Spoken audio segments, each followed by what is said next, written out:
Hey, what's up, man? Good morning. Good morning, brother.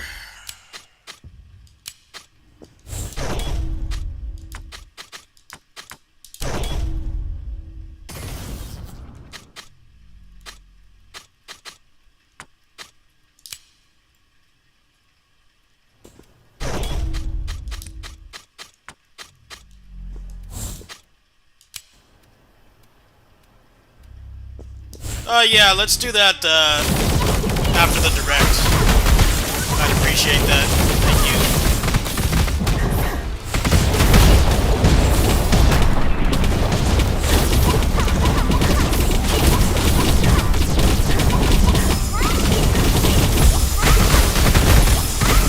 Damn. Deleted. Optimal deletion right there.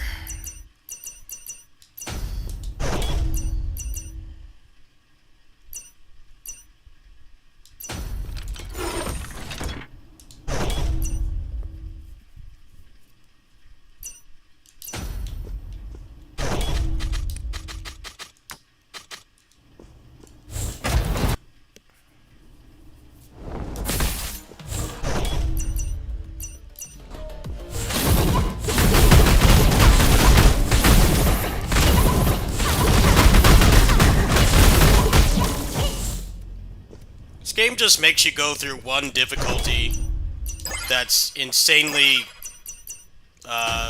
stat bloated, and then it becomes fun again. I really think that for their sake they should maybe nerf the fourth difficulty just a little bit so that people don't stop playing.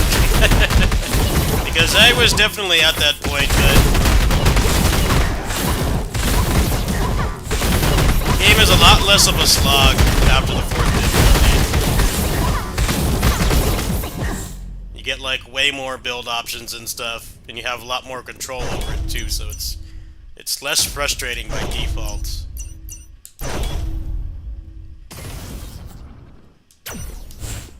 It actually feels like you have more control over whether the game, gives you something good. You don't have to completely rely on RNG. You can get by without it.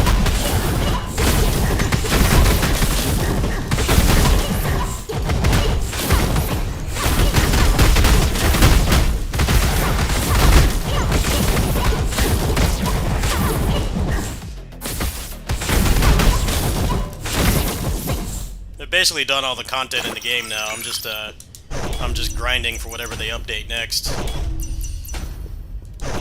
Cleared all the content last night.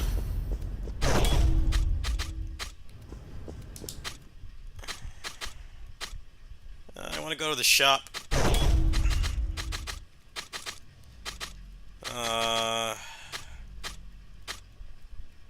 Yeah, I can get another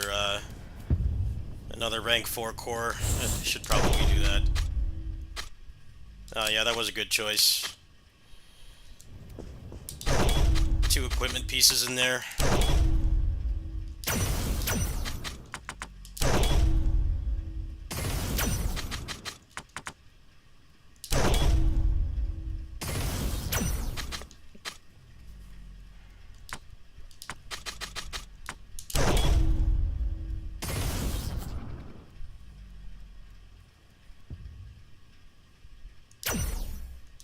I'm just gonna go ahead and keep this one. Oops. Yeah, that build was just meant for me to finish the game, I guess. It was basically invincible.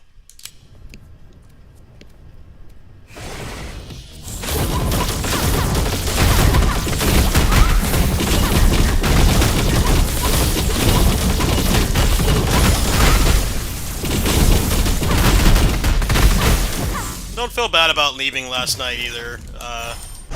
I went to bed early for the direct, so no big deal. I wasn't really going to be on until ass o'clock anyway, and to have a little bit of a limit for this direct, so no problem. That sucks that your internet is so unstable, though. I've definitely been there before. But yeah, I went to bed like right after you left. I did a couple runs on this and crashed.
I guess I should go to the shop and fuse all these together.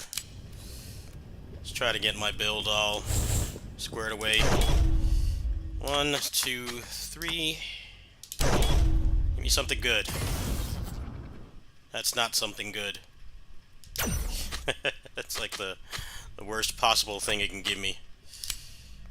Especially that as well. Like, I can't even use that. I guess I can re-roll one more time. Give me something good, please.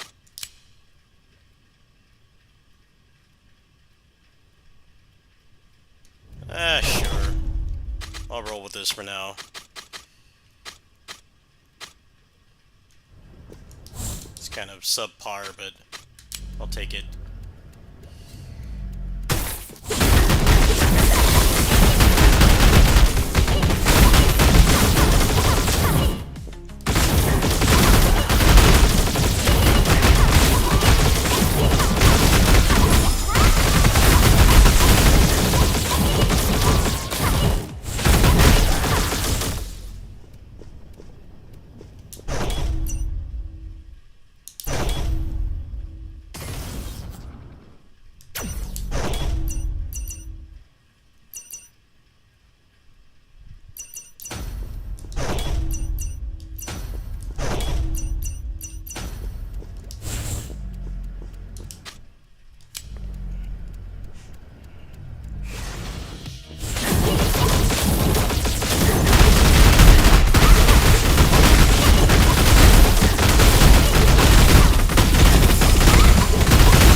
Kind of needed to be, because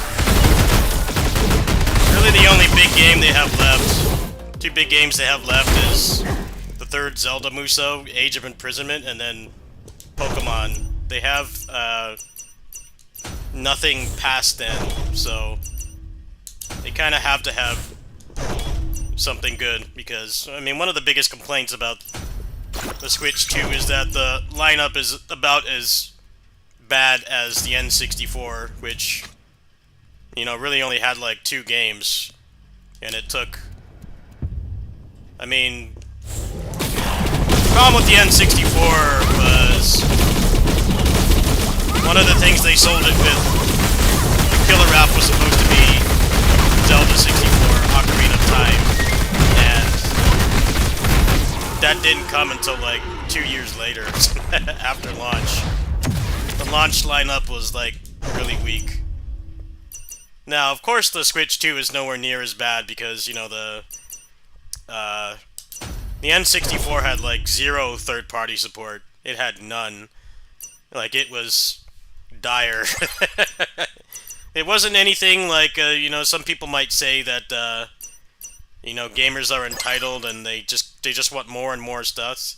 That was not the case with the N64. I mean, there really were, like, no games to choose from, but the Switch, too, in terms of, like, first-party games, is actually not much better than the N64 was.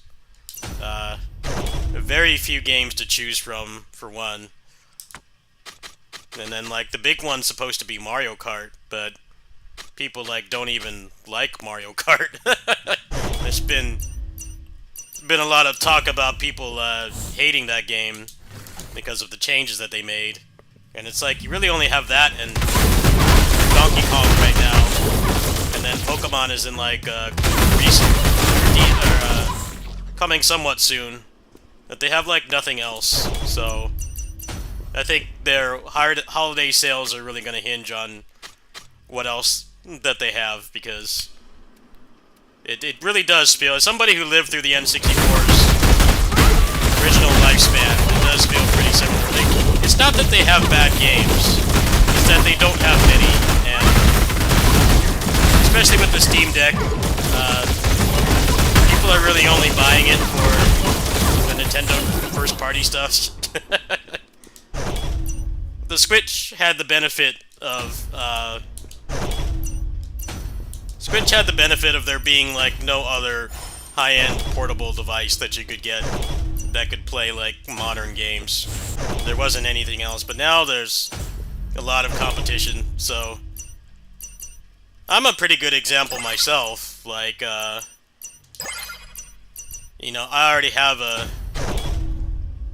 Steam Deck, so the only thing I would buy it for is exclusives, and right now they really don't have anything that makes me want to buy one. The only thing, literally the only game is Age of Imprisonment, and they've really not shown any gameplay for that, so I mean, the second Hyrule Warriors was a good game, but it was limited by the complete dog water frame rate, so I'm gonna hope that that's not gonna be a problem this time. But, you know, it's like a $500 purchase, so I need to know a little bit more about it before I start seriously considering doing some kind of crowdfunding for it. And I think a lot of people feel like that with the games that they're interested in, too. Our lineup is pretty barren currently. They do not have a large selection of games. And I think they know that, which is why they're doing the Direct, because it's probably going to be announcing stuff that is coming out probably towards the beginning of next year, which is only 3.5 months away. But yeah, it does feel like the N64 a lot. The N64 was dire to have. It really felt like you needed an N64 and a PS1 to actually have, like, stuff to play regularly. But of course I was a child, so getting both consoles was not something that was possible. So we chose the N64, and I often ended up going to friends' houses to play PS1 games because there were just so many more games. It's got like quadruple the amount of games that the N64 has. So just by default, it's gonna have like more good games. N64 was also devoid of a lot of different types of games as well. It was good for like adventure games and platformers. For like anything else, it was pretty lackluster. So if you like those kinds of games, you would go a really long time with nothing to play. So it'll be interesting to see what it is they've got coming, because I do think that they need to amp it up a bit. It's pretty barren. It really does remind me of the N64. It was a good console, it wasn't a good main console. It had a lot of legendary games that like really defined how video games were perceived and the kind of things you could do with video games, but it was kind of shit to have as your only console because the gap between first-party releases was very, very long, and then like they lost all their third-party support because of the cartridges. The cartridges were nice for like not having any loading, but it made a lot of smaller publishers and studios not want to bother with it. So you'd go really long time with nothing. I mean, like, Ocarina of Time was famously delayed, like, about a year and a half, basically. Like, everybody was waiting for that game. Obviously, it ended up being one of the most influential games of all time, so it was worth the wait. I'm not going to say it wasn't, but actually living back then in the late 90s, waiting for that to come out was miserable.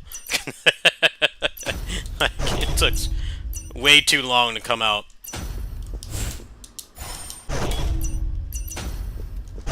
I won't say the Nintendo fans are spoiled now, but they definitely have it better than back then, because now the Switch has lots of third-party support, so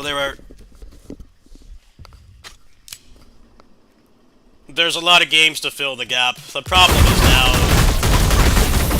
it's not the only place to play like third-party indie games it used to be. If you like smaller games like this, the Switch one was a no-brainer to buy because there were just so many of them that you could play. But and now with the Steam Deck, it's less of a selling point for sure. Like me personally, I don't have any reason to get one right now. I would have been all over the Switch too if there wasn't a Steam Deck. But now that there is a Steam Deck, I have no reason.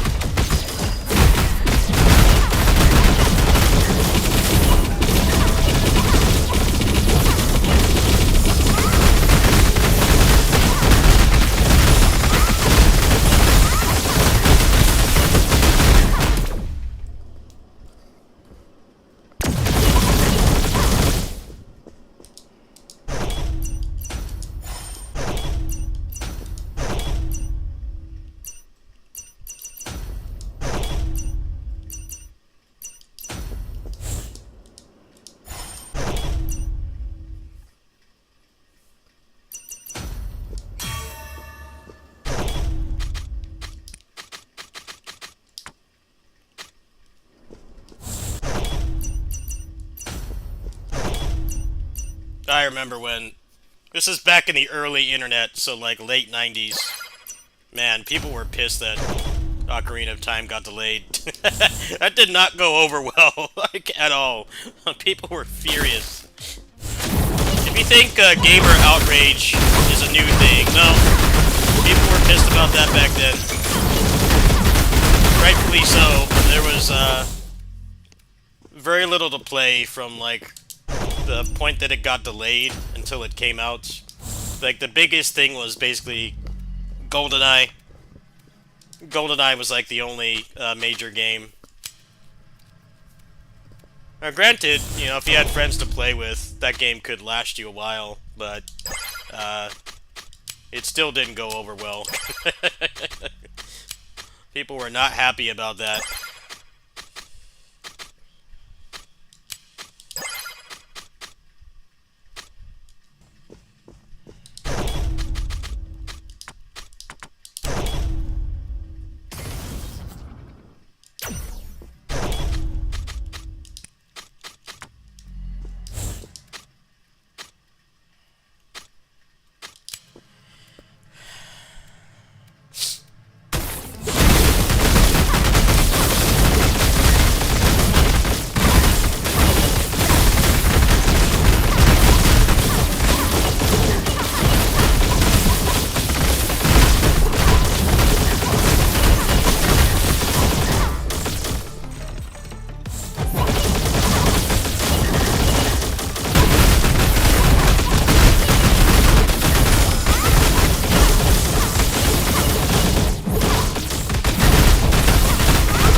Deleted. Deleted. Optimal deletion right there. Removed from existence. Shredded.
Oh, Run died because I took double damage.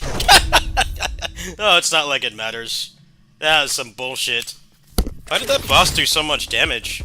I guess it's because I didn't have the turtle carapace. Well, I made all the right choices there, but the game decided to screw me over. That's alright. All I really have left to unlock is this stuff. And, these things. That was a pretty good build, too, but last boss, I think it was because there was a fix that made me take double damage.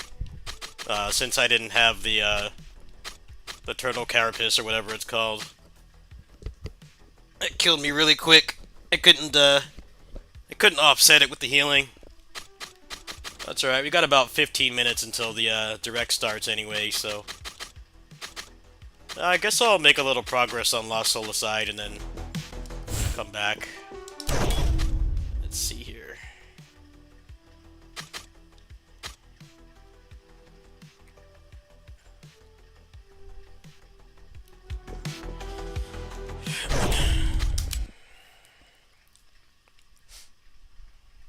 All that's left in that game is achievements, and I don't really care about achievements. Some of them look really unfun. Oh wait, there's a Lost Soul Aside update. Really? Whoa. There's a Lost Soul Aside update, just as I was about to start playing it. Alright, we'll wait for this.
Well, by the time it compiles shaders,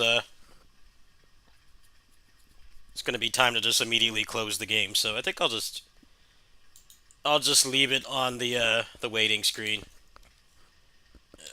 Let's go find the direct and get that up.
What are you guys' expectations for this? I have none. I really don't know what they could announce that would make me excited, especially for like actually getting a Switch 2. I mean, there's a chance that they'll show something that I'll care about, but I don't know. In terms of getting a Switch 2, I really don't have any hype for it right now. They only have one game I want to play.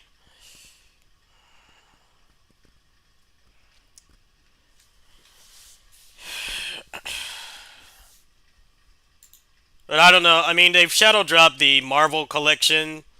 They shadow dropped the Dominus collection as well, and those are things I never thought were going to happen. So, I'll be remotely excited, but within reason. I don't know if they can top that at this point, especially because we already got Zelia remastered announced. I don't know what else they could announce that I would really give a damn about, but anything can happen.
That sucks that that run died because I got bad RNG on the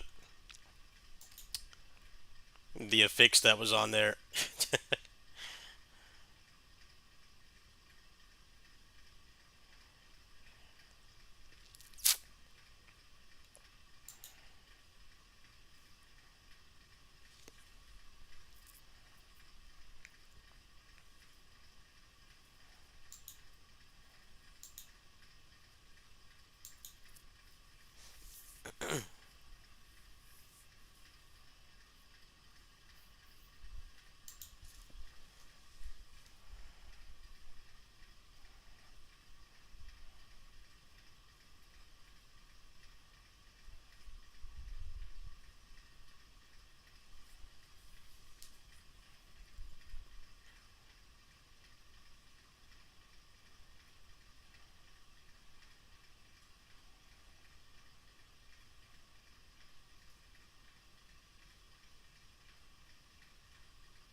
This is going to be an hour long, by the way. So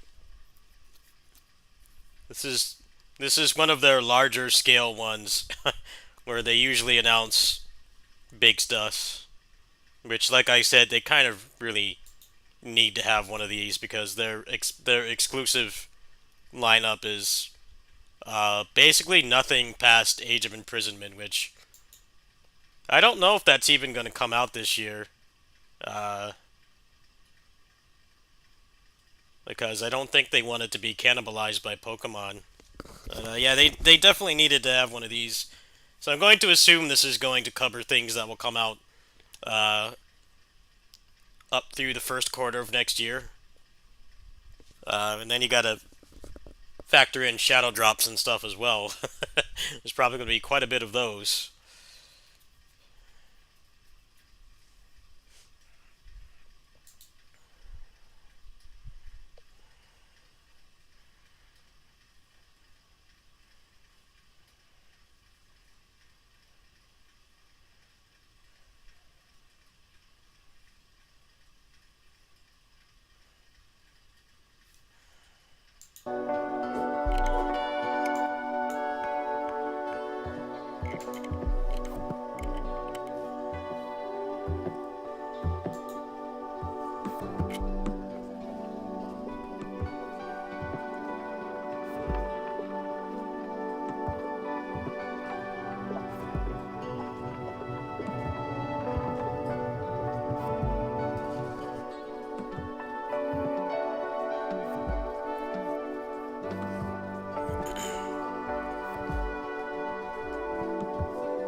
Oh, that's right. Some people think that there's going to be a new Mario Maker because this is the this year is the 40th anniversary of Super Mario Brothers 1.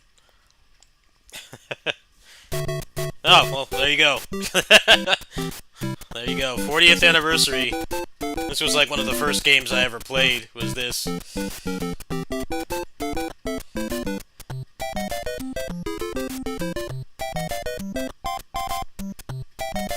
They like going to remake Mario 1. I don't really think it needs a remake. Can already remake it in Mario Maker. Konnichiwa, Miyamoto desu. Hello, I'm Shigeru Miyamoto.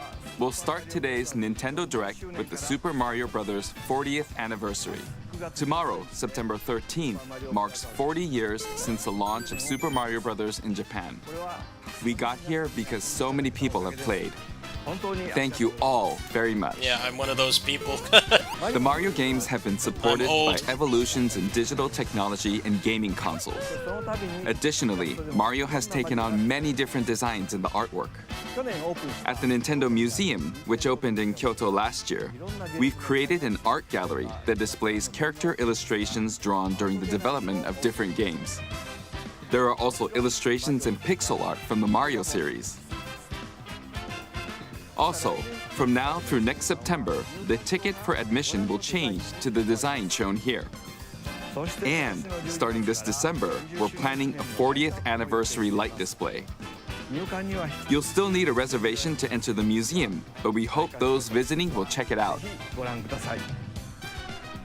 On top of that, earlier in May, following Japan and Hollywood, we opened the third Super Nintendo World theme park at Universal Epic Universe in Orlando, Florida. We hope you can experience the world of Super Mario in real life. Next is more news about Kyoto. We'll be supporting the Kyoto Marathon, which will take place next February. Where's the game? Since its inception in 1985, the Super Mario series has been running for 40 years. Alright, so is there like a Everyone's game? Support. But this time, Mario himself will be cheering on the runners. This is the race bib that the runners will They're wear, doing everything but announcing a which game. has the Nintendo This is logo like on it.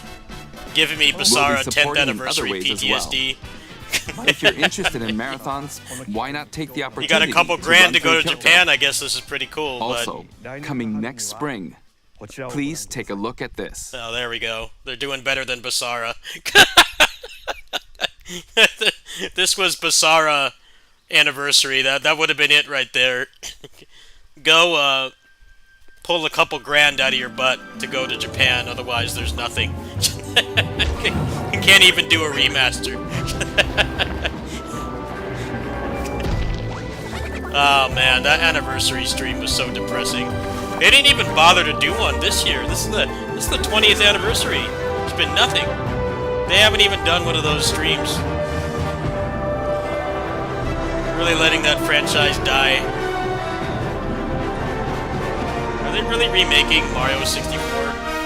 Oh, it's not even a game. It's a movie. That's even worse.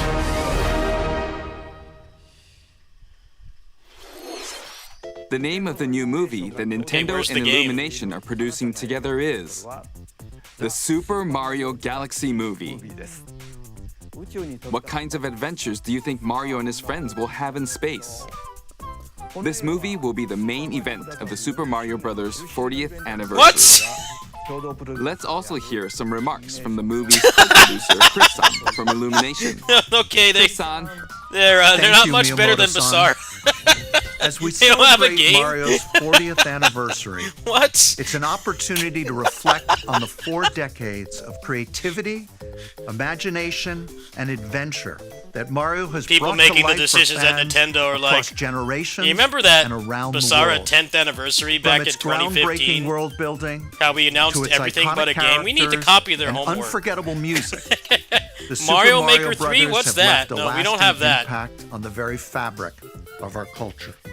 All of us at Illumination feel so fortunate to continue our collaboration with Nintendo as we People that planned expand the that, life of Mario in movies. BASARA Anniversary must be jacking And off while right the now. Super Mario Galaxy legacy games continues. are the core inspiration for our story, this next film holds surprises for fans of every Mario era.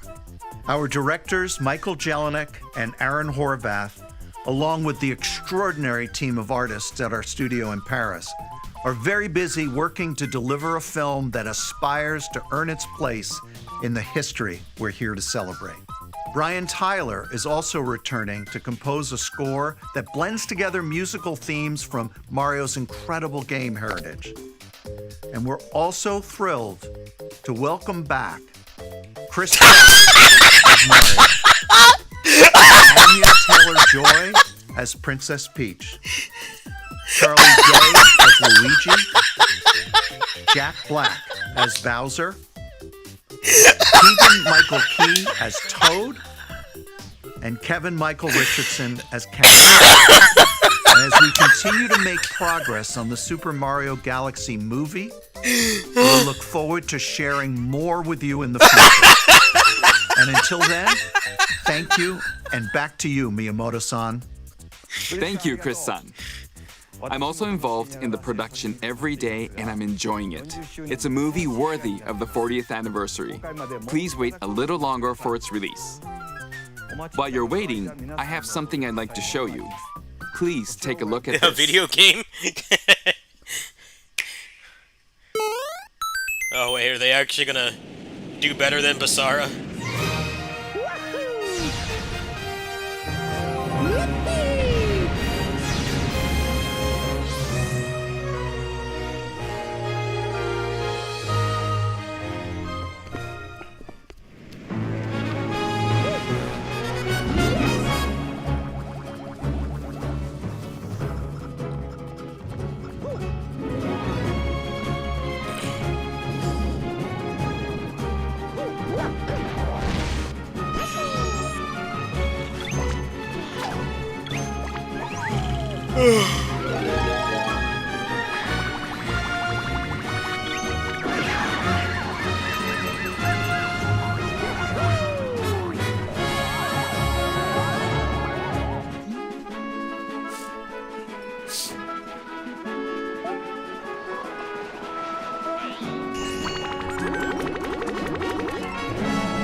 That's right. It's the games that share the movie's title. Super Mario Galaxy and Super Mario Galaxy 2. Okay, I'll turn it over to the original director for Super Mario Galaxy, Koizumi-san. Hey, hello everyone. I'm Yoshiaki Koizumi. From here, I'll introduce the games that will be released as part of the Super Mario Bros. 40th anniversary. First, the two games you just saw were developed around the idea of what Mario's adventures would be like in space. The planets have gravity, and seeing Mario not fall off of them while upside down was very impressive, even as a developer. The second game also returns 15 years after its original release on Wii. In Rosalina's library, you can read a storybook. It's now in both games, and we've also added new pages. We hope you're looking forward to that as well. In addition, the storybook will be available as a real-life product. The new pages I mentioned won't be included, but more details, including the release timing, will be available on the My Nintendo Store website later today, so please check that out. Super Mario Galaxy plus Super Mario Galaxy 2 will launch on Nintendo Switch, but you can play these games on Nintendo Switch too. Many other Mario titles are also available on Nintendo Switch, so if there's one you haven't played yet, why not take the opportunity to try it? Okay, let's introduce some other Mario games coming to Nintendo Switch 2.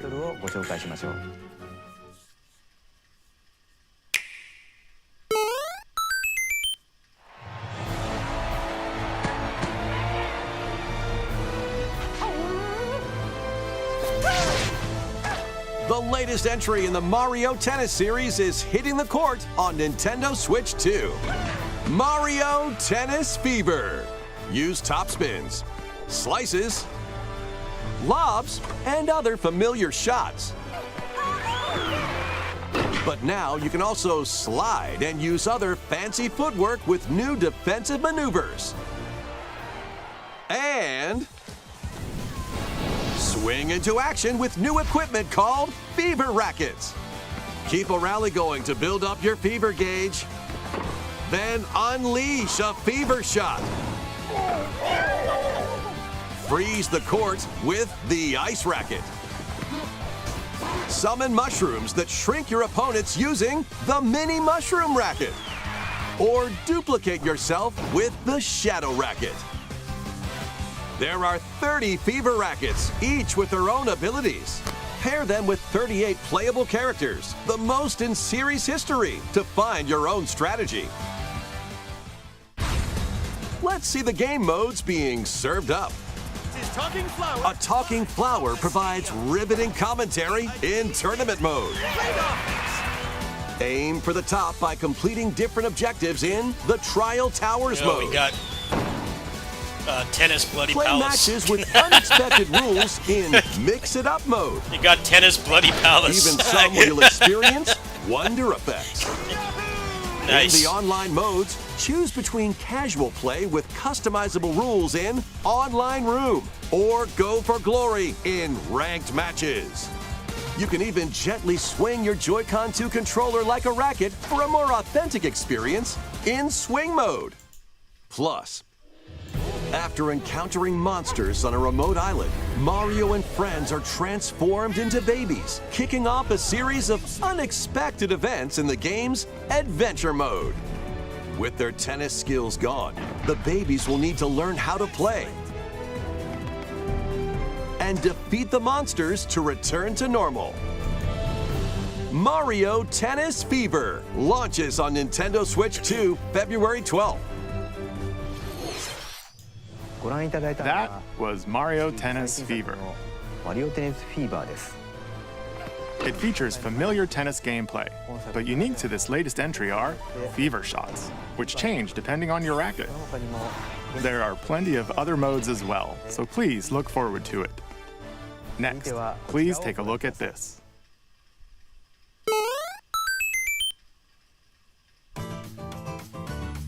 Hi! What'll it be? Wow!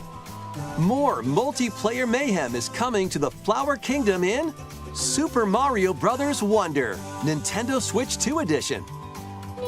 Plus meet-up in Bella Bell Park. A large plaza has been discovered in the Flower Kingdom. Bella Bell Park. Here, you can enjoy a variety of attractions that let you team up with or work against friends and family. Let's go over some of the things you can do. Collect the most coins to win. Collect coins as you make your way through the course. And don't miss your chance to get rich. Whoever has the most lives at the end wins. Use items to duke it out. Dodge attacks and try to survive. Whoever's it at the end loses. run and hide and tag. If you're tagged, you're it. And the other players get to transform and hide. Work together to relay. Pass the bomb to each other so it doesn't explode before you reach the goal. Work together to get to the goal. Place donut blocks while your friends run across them.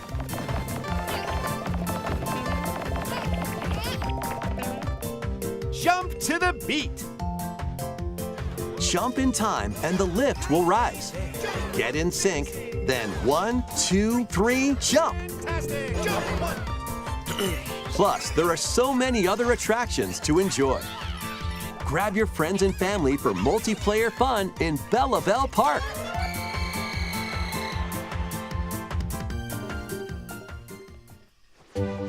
The Nintendo Switch 2 edition adds other new content as well. Look forward to more on that in the future. Super Mario Bros. Wonder, Nintendo Switch 2 edition, plus Meet Up in Bella Bell Park launches on Nintendo Switch 2 next spring. So long. Super Mario Bros. Wonder is getting a Nintendo Switch 2 edition. As its name implies, Meet Up in Bella Bell Park adds more multiplayer options to enjoy. It also adds other new content, so stay tuned for more details in the future. About these chatty characters, Was it something I said? the talking flowers. We actually made them. We kind of look alike, huh? Oh, really? Sometimes they'll talk on their own, just like that. These talking flowers can make everyday life a little more fun. They're planned for release next spring. Okay, next is the last game for the Super Mario Bros. 40th Mario anniversary Maker part 3? of this presentation. You're gonna make people happy?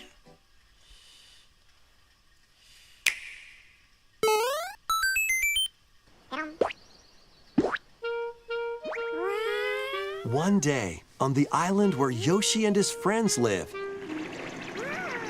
a talking book named Mr. E suddenly falls from the sky.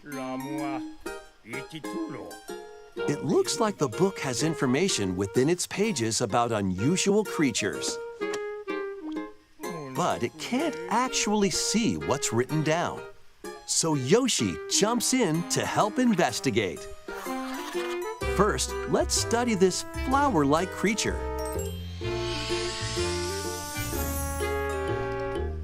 We found it right away. It tastes kind of sweet. You can carry this creature on your back. Touch flower buds with it, and they'll bloom. As you wander through the book, you'll make all sorts of discoveries about the creatures you find. And those discoveries will be written down. Hey, we found some dandelions. Touch them and they'll scatter in the air. Oh no, that creature is stuck. It seems like the dandelions can absorb nutrients. Oh, they can even cause rocks to crack. Thanks to them, we were able to break the rock. It looks like there are still lots of unusual creatures residing within the book. A page-turning adventure awaits.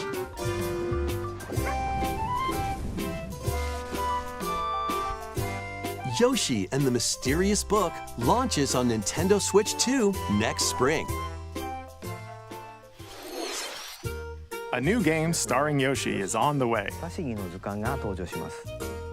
The game takes place within a mysterious book. You'll make discoveries and encounter all sorts of things as you're exploring. Please stay tuned for future updates. That's all for the Super Mario Bros. 40th anniversary. In addition to the games coming in the future, the new movie releases next spring. We hope you enjoy all sorts of adventures with Mario. Okay, we'll now begin our usual Nintendo Direct. First, will introduce games launching on Nintendo Switch. God Hand Remaster. It's time to storm into Cryptica. Oh, this game. I've seen this before. The mesmerizing world of Cryptica awaits in this 2D side-scrolling roguelike adventure. Fight your way through this 80s anime-inspired realm solo or with a friend in couch co-op, where every battle is twice as chaotic and twice as thrilling. Hone your swift swordplay against a variety of foes, uncover a wide array of unique melee and ranged weapons, and glide through ever-shifting biomes with graceful, acrobatic moves. With the help of magical creatures called Storm Hearts, you'll gain permanent upgrades to boost your abilities and help you on your next run. And in couch co-op mode, you can experiment with ability upgrades by combining and sharing power-ups for different playstyles. Storm Lancers launches exclusively on the Nintendo Switch system later today. The wilderness is calling. Transform a wild island inspired by the Australian outback. In this charming survival life sim, there are plenty of ways to make this wilderness your home. Plant crops, catch fish, gather resources, and plenty more. But don't let your guard down while exploring. Wild creatures may attack, so use your tools, weapons, and wits to make it out in one piece. As you progress, you can turn this rugged island into a bustling town. Visit shops, enjoy festivals, and talk with visitors. Some of them might even decide to live here. Plus, up to 4 friends can build and explore together in local or online co-op. Dinkum launches as a timed console exclusive on the Nintendo Switch system November 5th. Pre-orders and a demo will be available later today on Nintendo eShop. Embark on a colorful adventure. Save a mysterious planet in the platforming adventure Popucom. Team up locally or online in this multiplayer-only game. On this planet, color is key. Attack enemies with the same color to defeat them. Each adventurer can only fire 2 colors, so you'll need to swap between them during battle. Timing is critical too. Work together to fire colors at the right time to overcome obstacles. You can also use items like shields to block lasers or drones to create platforms. Powerful bosses can be found at the end of stages. Team up to take them down. Additionally, in party mode, up to 4 pals can take on a variety of challenges together. A colorful co-op adventure awaits in Popucom, launching on Nintendo Switch this holiday.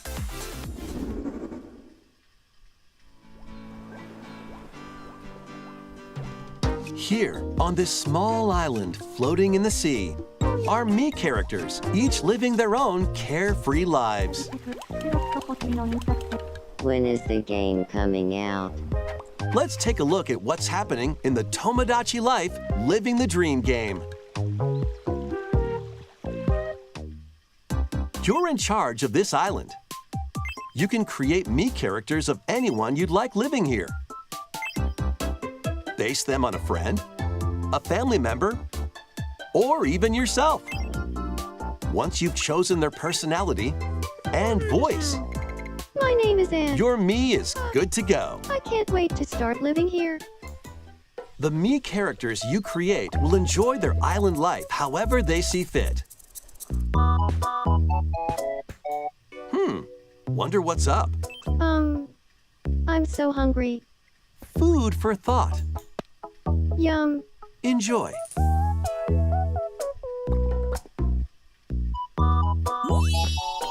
Looks like that hit the spot.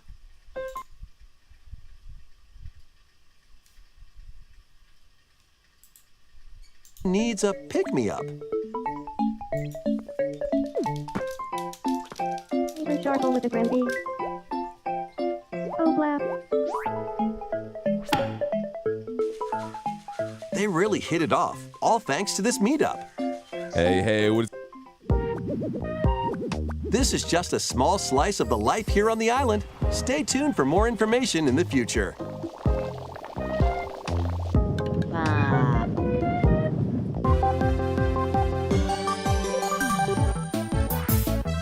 We interrupt to bring you some breaking news. This just in. Following previous reports of a 2026 release date, we can now confirm that Tomodachi Life, Living the Dream, launches next spring. More on this story as it develops. There was breaking news in that trailer. Tomodachi Life, Living the Dream will launch next spring.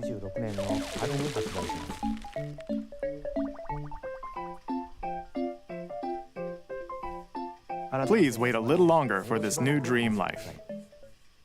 Next up are games heading to Nintendo Switch 2, including some games that will also be available on Nintendo Switch.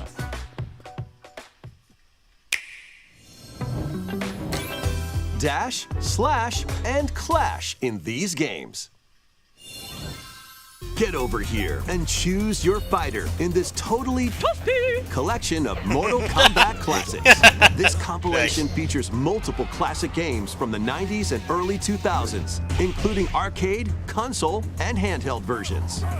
Friendship matters, so fight your pals locally or take the in-game tournament global with added support for online play. Want a break from combat? Dive into an interactive documentary that includes concept art, archival footage, and exclusive interviews with the original creators. Prepare to test your might when Mortal Kombat Legacy Collection launches digitally on Nintendo Switch 2 and Nintendo Switch October 30th, and physically December 12th. Let's finish this. Experience the first game in the Final Fantasy VII Remake Trilogy. Step into the role of Cloud Strife, a former member of Shinra's elite soldier unit. While he is working as a mercenary, the legendary hero Sephiroth, who supposedly died on a past mission, suddenly appears. The fate of the planet is now in your hands. Final Fantasy VII Remake Intergrade launches on the Nintendo Switch 2 system January 22nd. Save the world from malicious machines in this action roguelite adventure. Battle foes to rescue robot allies. Collect resources and create a place for others to call home. Then, customize your weapon classes and unlock powerful abilities. You can also catch fish, harvest crops, and craft items between missions. Online, you can team up with friends in co-op or via game share. Mouse controls are also supported on Nintendo Switch 2. Linked Banner of the Spark launches on Nintendo Switch 2 and Nintendo Switch later today. I'm not interested in any of this. Oh, whoa, this is going to be the Hades 2 release date, huh? Well, that's a pretty big, pretty major thing. Daughter of Hades. Princess they're announcing of the underworld. 1.0 release dates. Twould seem that you are finally prepared. So far my wallet's safe. They got 30 minutes to go. Time itself is against us. And war has come to Mount Olympus. Shall you rush now to your family's defense?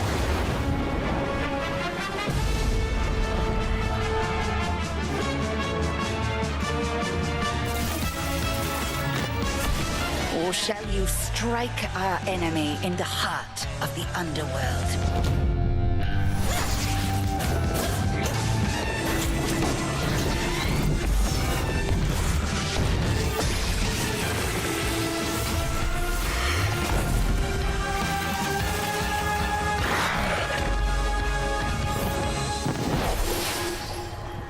You know me, Headmistress.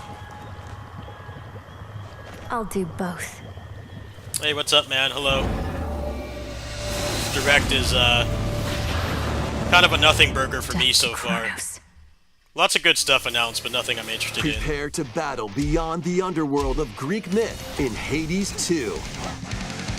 Bunch of Mario games, Play as which the princess of the look underworld pretty cool, but aren't to going to make take me on buy a the Switch sinister 2. Titan of Time.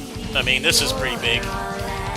Wield powerful Gonna have the weapons release of date night, for the Sister Blades, full version of the this, but Moonstone Axe, I don't know. the I just didn't like Witch's this game Staff, that much. and more. Give it another chance, I guess, but Cast a one binding of my circle favorites. to ensnare your enemies and gain the upper hand. Along the way, the gods of Olympus will grant you new skills and abilities.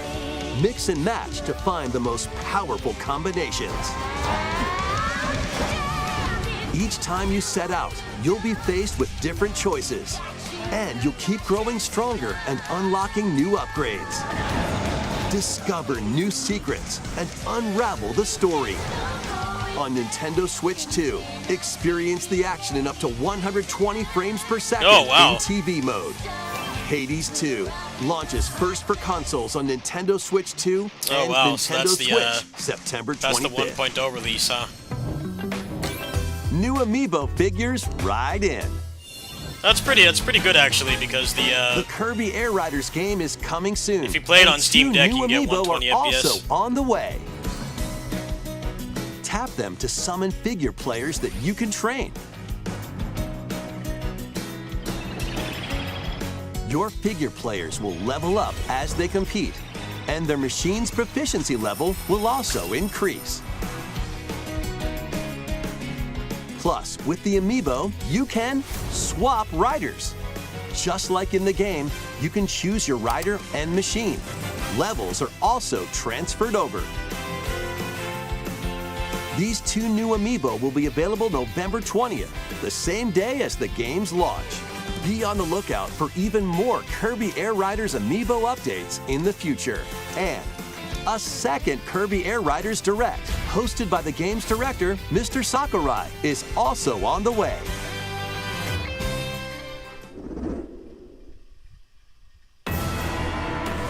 No, here we go. There's something worth watching this for.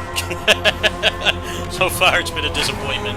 For me, anyway. I think most people would be pleased with this, but I already have a Steam Deck, so all the Switch 2 After ports don't traveling interest me. back in time, Princess Zelda meets the first king of Hyrule, Rauru, and the queen, Sonia. She joins them to take on Demon King Ganondorf in a conflict that will come to be known as the Imprisoning War. Take on hordes of enemies as you fight alongside your allies. Like this brave Korok. Get familiar with your allies' abilities so you know which character to swap to in any situation. Zonai devices can bring water, wind, and other effects to combat. Make strategic use of them to counter your enemies and alter the flow of battle. Well, that looks cool. Pair up with nearby allies to unleash mighty sync strikes. Depending on the pair, sync strikes can deal high damage Wait, or so you can have a tag in variety of this? other effects. Huh. Invite a friend to fight alongside you in split-screen co-op. And with Game Share, you can play together on two separate systems, even if only one player has the game.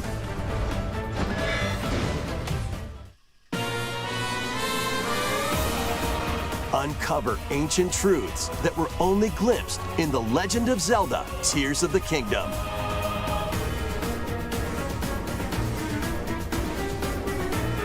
Hyrule Warriors: Age of Imprisonment launches on Nintendo Oh, wow. Switch 2 November 6th. Pre-orders begin later today on Nintendo eShop.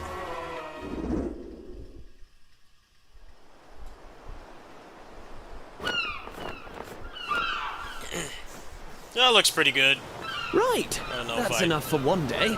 Time for care, me to but- head back to the castle. And Investment remember, is too not expensive. a word I'll about look this into place it, I guess. to anyone. There's more to the world than this island, and we're going to prove it. Okay, 1, 2, 3.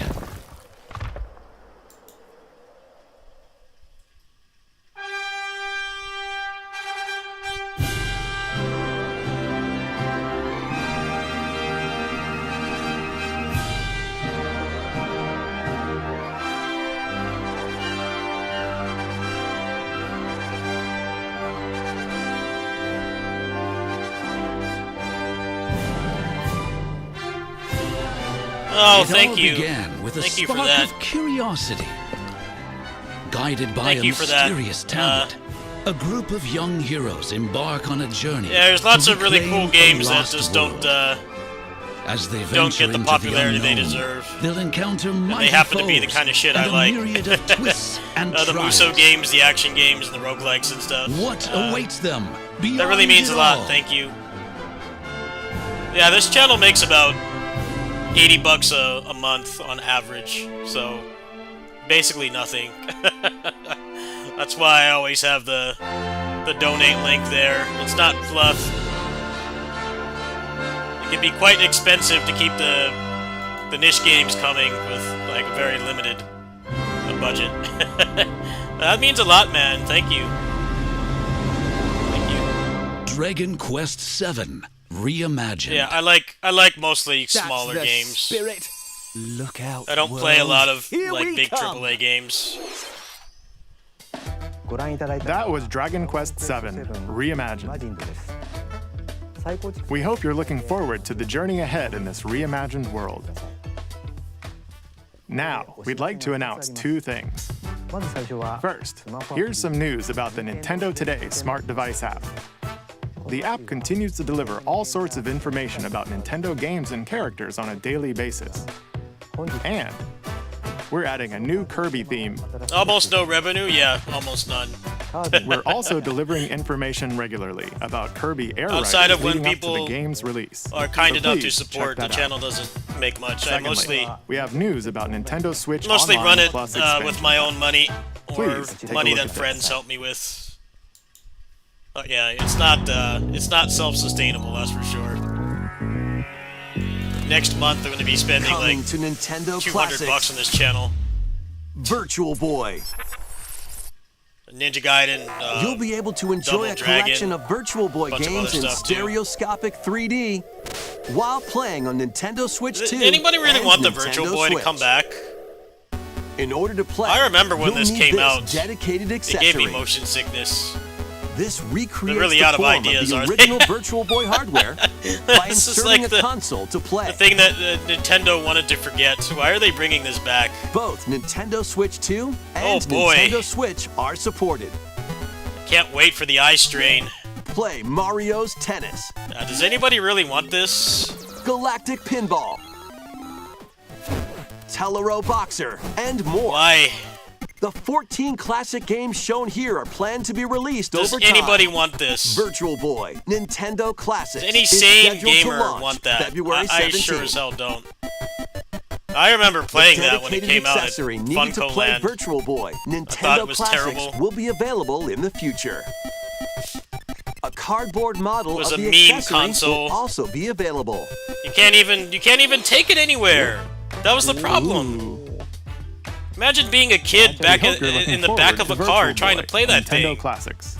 It was Okay, worthless. Let's see some more headlines. Not to mention, like, people with glasses couldn't use it either. Crimson Butterfly soars again. That was the worst thing Nintendo ever put out. Minakami Village. A lot of people say the a Wii U. place I'm like, man, you said gotta to remember the vanish Virtual from the Boy. map. That thing was a disaster. But when twin sisters, Mio and It only Mayu, had, like, 12 find themselves games. lost and wander into the village, they I don't know what the hell they're encounter thinking. the I guess they're just unthinkable. trying to buy time, I guess. I don't know who asked for that. The victims of a past tragedy. I think accessibility-wise, it was really bad. I remember my grandma wanting to try it, Now, but Mio must use you know, she the wears camera glasses, Obscura, so she couldn't a even device barely that can use it. pacify the And unsettled then I tried it, ghosts and I think it gave me find motion a way sickness. home. So we never bought one. But as she delves deeper into the mystery, Weird flex to bring that back and like not, you know, Melee HD or something that people like Mayu's actually sanity want. slips away. Oh well. They've announced some pretty good stuff, so Where I think will they're the allowed a Crimson couple Butterfly lead them? meme announcements like that no one wants. Fatal Frame 2 Crimson Butterfly Remake launches on the Nintendo Switch 2 system early next year.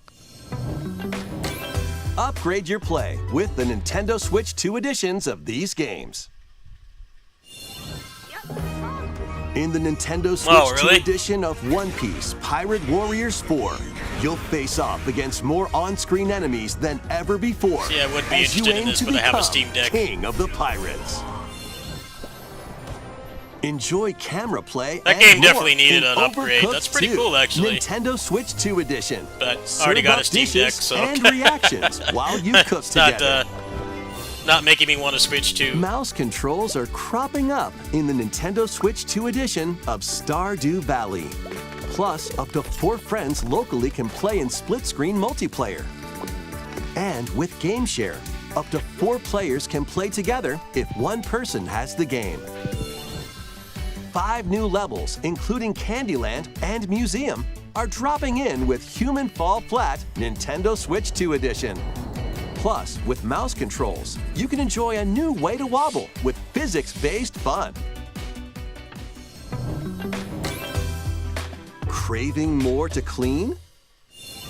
Power Wash Simulator makes its triumphant return with a shiny new entry in the relaxing Clean 'em Up series. Unholster your washer and effortlessly blast the dirt away as you transform your sullied surroundings into squeaky clean scenes. Make use of new tools and supplies, including enhanced soap, a surface cleaner, additional power washers, and rigging equipment for those hard-to-reach places. Wash your way through a fresh campaign as you explore even more of Muckingham. Then venture into new, grimy locations, including Detergent Toe and Lubra City. After a hard day's work, take some time to unwind in your home base and spruce up the place with furniture and accessories you've collected. And for the first time, up to 4 players can make progress in the campaign together in online co-op, or split the work between 2 players with local split screen. Very satisfying indeed. Sit back, relax, and clean to your heart's content when Power Wash Simulator 2 launches on the Nintendo Switch 2 system this fall. The fruit matching phenomenon returns.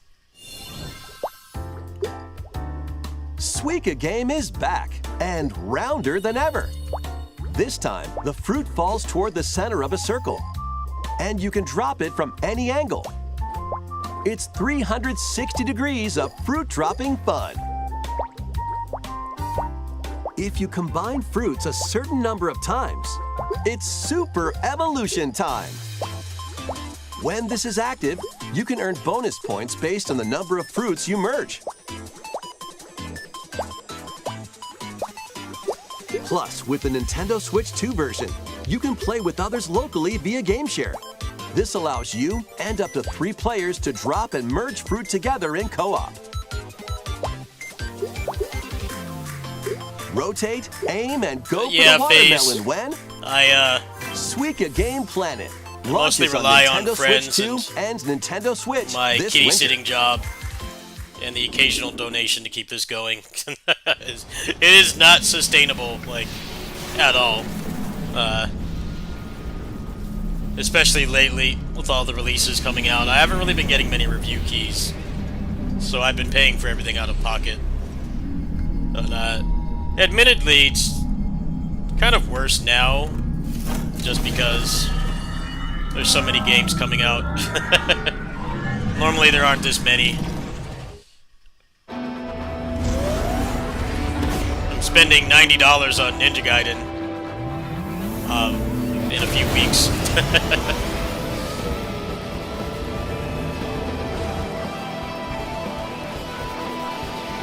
Then like Double Dragon as well, like shit's expensive. I'll try to get all those games though. Won't be easy.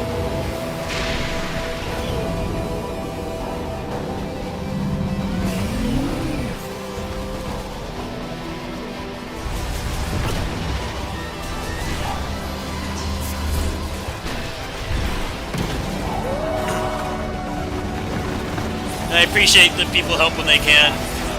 It helps more than you may think.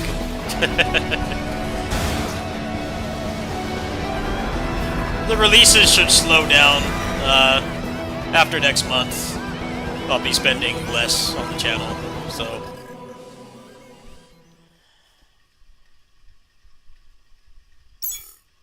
Oh wow, that comes out in December. That's pretty cool. I just don't like the Prime games that much, personally. I mean, they're good games. I just don't like them as much as the 2D ones. But yeah, that's a pretty big release. If I had a Switch 2, I would play that. But it's not enough to make me buy one. Still not enough. This is where you're from, DK? This island is beautiful. DLC is smashing its way into Donkey Kong Bonanza. This new edition lets you barrel around DK Island, the home of some familiar faces.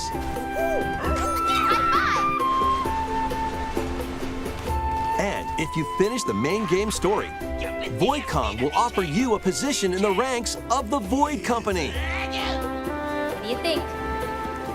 Ready! Your mission? Collect as much shiny green ore as you can in Emerald Rush. Meet your emerald quota within the time limit to clear each round.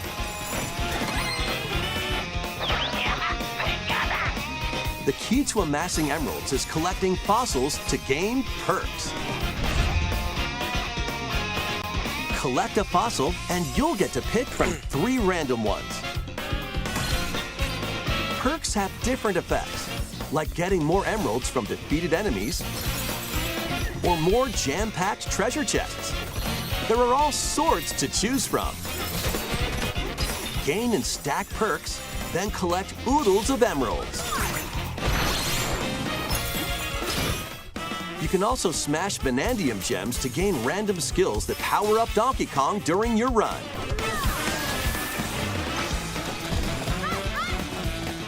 Your perks and skills reset after each run. But fossil and Vanadium gem locations stay the same. Cool. Refine your winning strategy. Shit, I would with buy each that if gun. I had a Switch 2. Roguelike 3D platformers. When the run ends, you'll earn something that hasn't really been done yet. Based on how well you did. Playing can net you new fashions and statues to display on DK Island. Plus, you'll get to play Emerald Rush on more layers. Take on the challenge to earn that promotion.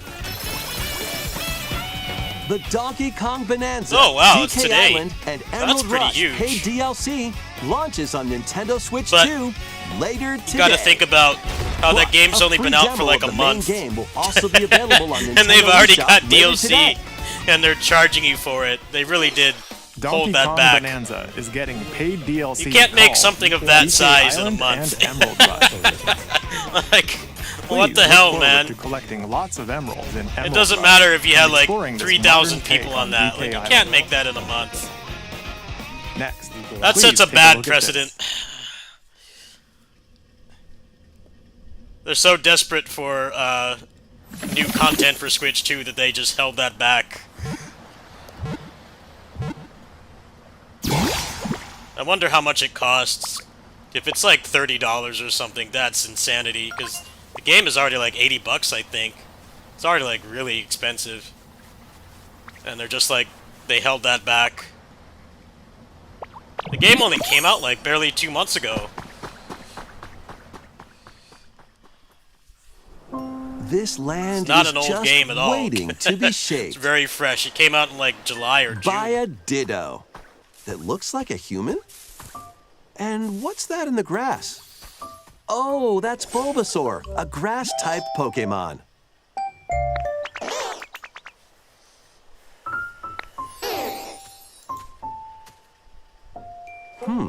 What's this? Looks like Ditto's got an idea. There's been some decent stuff. In terms of like shit for the channel, the only thing was Hyrule Warriors By 3, learning this move, but you can make it grass comes out grow. in November, Squirtle's water and gun I'm will planning keep to it go on a all trip healthy. in November. As nature And I also flourishes, don't know if, because my Switch is so hacked, do the Pokemon. if that's going to cause a problem. But that's really the only thing that they have that I want so far. There hasn't been anything else I care about. And I would... as you can see by the comment up there, I would definitely have to do a crowdfunding for it. Collect rocks and wood to build with. I don't know if I want to do that for just one game. Till Especially the fields because, and grow delicious you know, that's crops. a first-party Muso game, so Build all the big homes for Nintendo the YouTubers Pokemon are you gonna meet. suck that game dry. There's so much to do I don't know here. if it's a good investment currently. I'd have to consider it.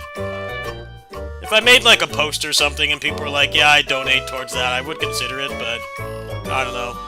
No need to It's rush really only them. that and Prime 4 are like the only things I'd want Go to with play your right own now. pace, Prime 4 is not and you'll have something a I'm super wonderful hyped for. space before you know it. I always felt like the first one was the best one. 2 and 3 were good games, but they just felt worse than 1 in some ways, so I don't know. Pokemon Pokopia. I mostly prefer 2D Metroid. A brand new Pokemon game is coming to Nintendo Switch 2. We hope you're looking forward to Yeah, there Pokemon haven't really Pokopia, none of the Shadow where Drops a have Ditto with a human interested me appearance like builds at a new all. life with other Pokemon. They only got 10 minutes of this Next, left. we have information about another Pokemon game, which launches very soon.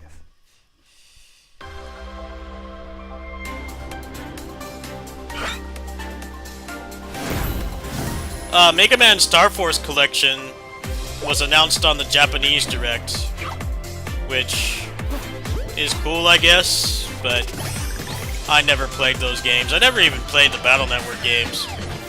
I pretty much stuck to traditional Mega Man, so... Oh, that's good for preservation's sake, but not anything that's gonna make me go buy a Steam gift card right now.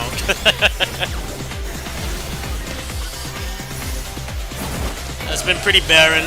There was a Pirate Warriors 4 Switch 2 edition, which I think is pretty cool, but you know, I could already play it at 60 on Steam Deck, so it doesn't seem to have any new content. There's like a quick little highlight reel of it.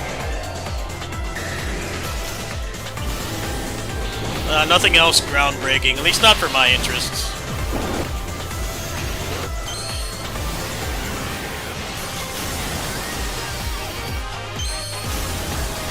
There was a Mario Galaxy remaster.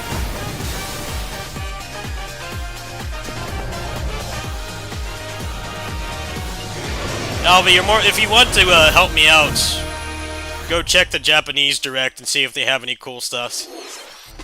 It appears that new Mega Evolved Pokemon have been discovered in Lumio City, where people and Pokemon live. Pokemon Legends ZA launches October 16th. We have one more Pokemon trailer. Please take a look.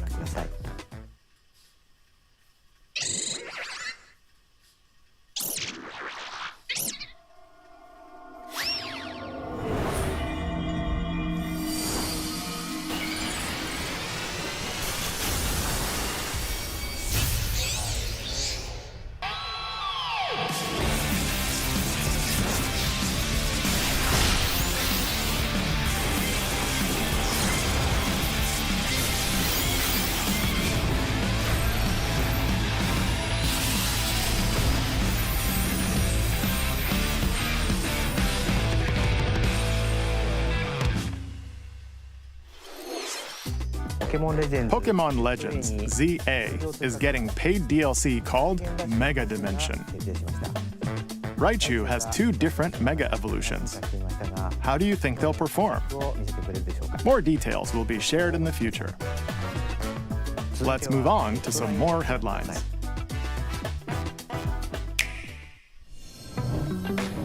Ready for some killer fun in the sun?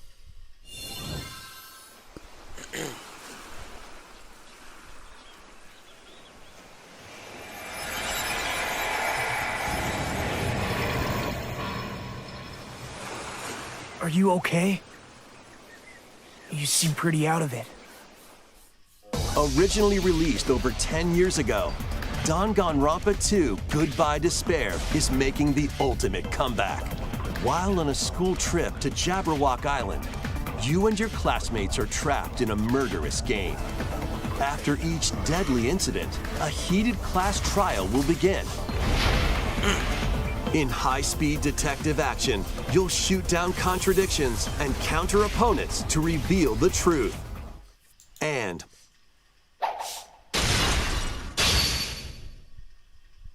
along with the main game, an additional story is included. One incident will trigger an entirely new scenario with different victims and culprits. The wait is over! The next class trial is about to begin! Danganronpa 2x2 launches on the Nintendo Switch 2 and Nintendo Switch systems next year. Make history in the Three Kingdoms. Are they going to announce DLC? Dynasty Warriors Origins is marching on to Nintendo Switch 2. Okay, you're going to show the DLC. Three Kingdoms, an era of warring factions. As a nameless hero, join forces with John Xiao Musso, Xiao, Sun Jian, or Liu Bei on your journey to become a true warrior. Your choices will influence your story and may even alter historical events from the Three Kingdoms. Plus, paid DLC is on the way. Okay. Choose a different path and experience new developments that weren't in the main story. Walk your own path and become a one-man army. When Dynasty Warriors Origins and the DLC both launch on Nintendo Switch 2, January 22nd. Well, there's something to play in January that I won't have to pay for. Two fates are now intertwined. So I'll get a review key for that. Well, there was something worth watching this for. they delivered at the end. The last like 5 minutes, they delivered. It's nice that it's coming so soon.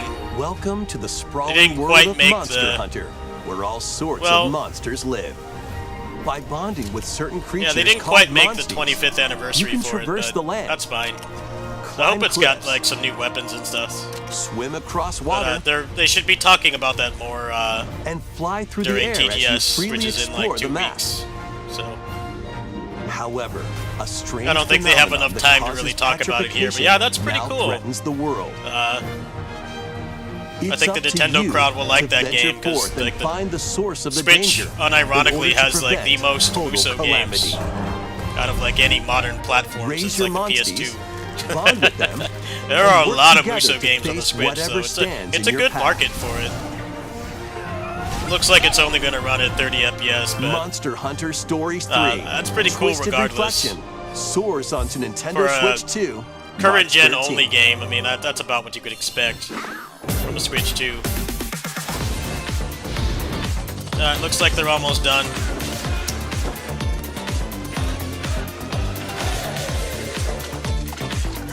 Well, it wasn't really the best direct, but at least for my niche interests. But that's alright, I'm broke right now anyway, so I don't know if I really wanted them to be shadow dropping a $70 game. I'd have to go sell a kidney or something. I'm not really too worried about not having a megaton right now. I'll put some thought into raising funds for a Switch 2, but I'm gonna have to do some research and see if people are even interested in some kind of crowdfunding event.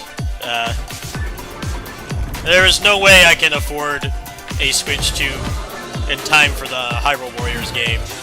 Like, it's just not going to happen. So, we'll see. I'm leaning towards just not playing that game.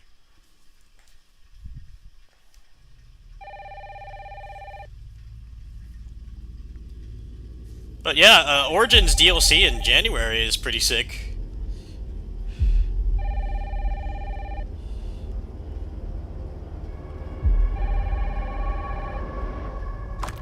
Hello? Yes. Oh boy, Resident Evil, my favorite. Who was it? I can't. Dunno. Where's Basara? Yes, from Miss Ashcroft, and then they hung up on me. Where's Godhand? The worst final announcement. Least interesting. Nothing for the BASARA 20th anniversary, huh? Nothing. Not even like a passive mention. More Resident Evil. Strange deaths, huh? Well, they didn't have any shadow drops. I had some money saved in my wallet. I had some money saved in my wallet for a shadow drop, but they didn't announce anything I cared about, so I used that money for something more important. This looks really bad, by the way. Like the Switch 2 can barely run this game. Look at how downgraded it is. I'll explain later. They just showed a trailer for this at Gamescom for the current gen version, and it looked like 4 times better. It's like major downgrade.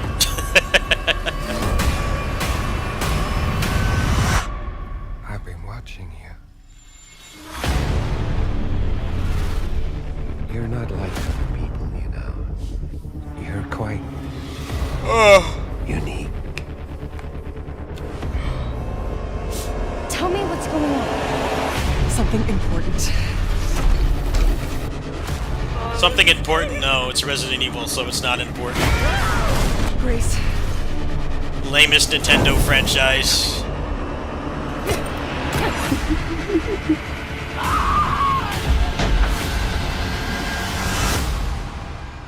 There's no escaping your destiny.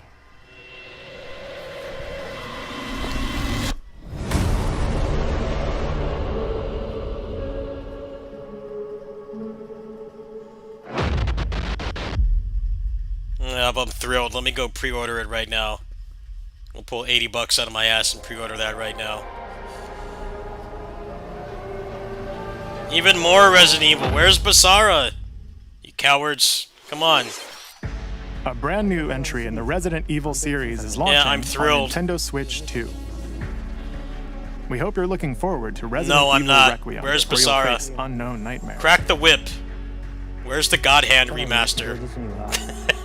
Plus, Resident Evil 7 Biohazard, Weak the sauce. first in the series with a first-person perspective. And Resident Evil Village, which broke new ground for the series, also launched the same day. Oh boy. Thank you for watching so far. Next will be our last announcement. Alright, what's Please this? take a look. Here it comes, boys. BASARA 5.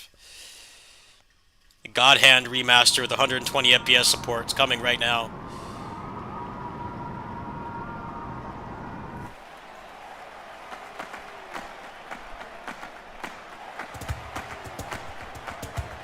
Oh, it's Fire Emblem, so, not for me.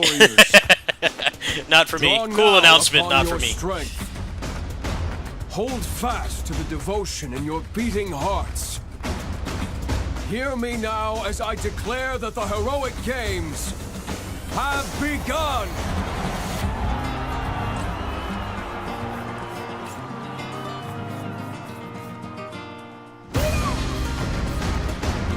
I only want to fight so I can save my father's life.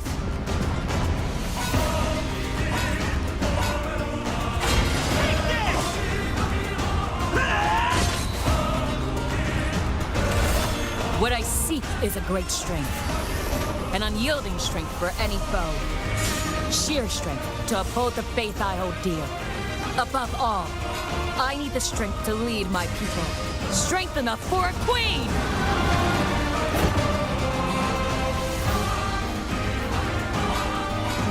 It is imperative that I face it again. I must cull it with this blade. My full strength. There's a man I hate so much that simply killing him will not satisfy me. For that reason, I refuse to die.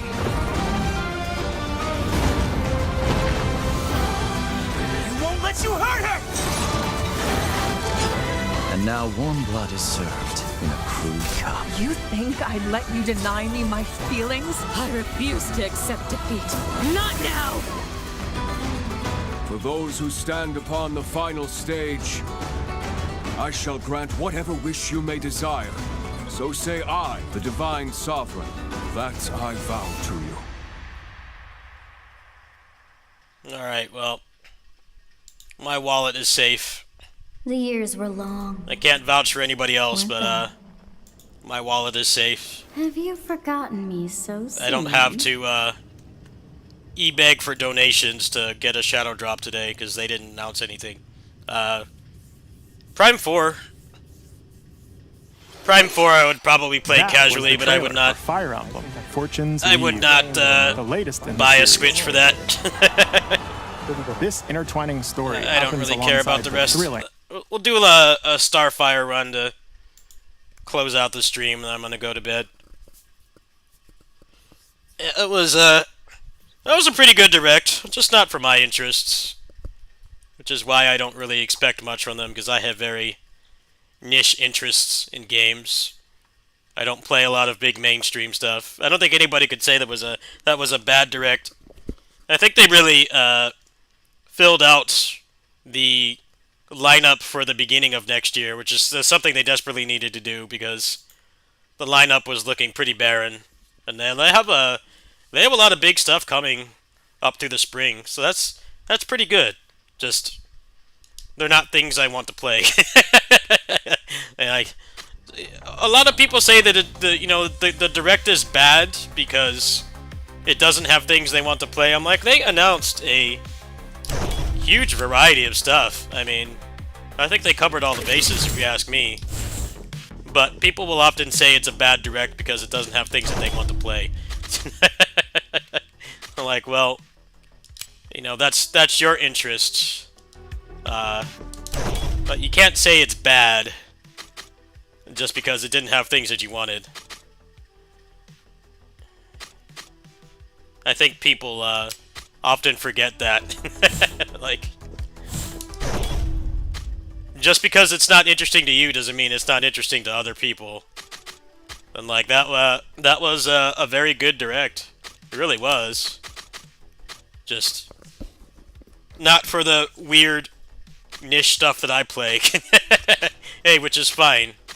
I don't expect to be accommodated like every single time they do one of those. But yeah, nothing really making me want a Switch 2. And I totally would need support from you guys to get a Switch 2, and I don't know if I really want to do that for just like one game. I'm leaning towards no. I'm leaning towards no if it's only going to be like one game. The timing is not very good either.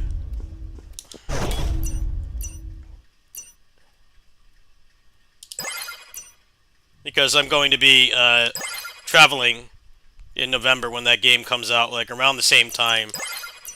And that's going to take priority over anything for the channel because I really need a vacation. I don't know. I don't really think with my other expenses in and outside of the channel that I can raise like $600 for that. It would be a large sum of money. I don't know. I don't think it's worth it for just one game.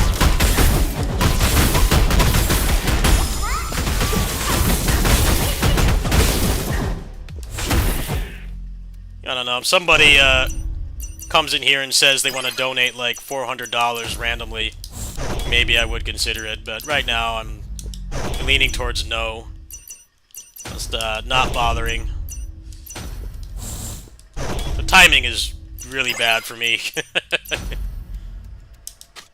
Raising that much by November, I mean, like, maybe my neighbors would help me, but I don't really think it's urgent enough for me to ask them for that. Because the return of investment on that game is basically nothing. If they had announced like a new like BASARA or something, I probably would say yes, but with like first-party Nintendo games, most of the viewership's gonna go towards the channels that mainly play big Nintendo games. So I don't know. It would be a good investment long term. But short term it would be. Because all I'd really be playing is that, and like, the few games that got like Switch 2 versions or patches. Like that's basically all I'd be playing. I don't think it's worth that much money.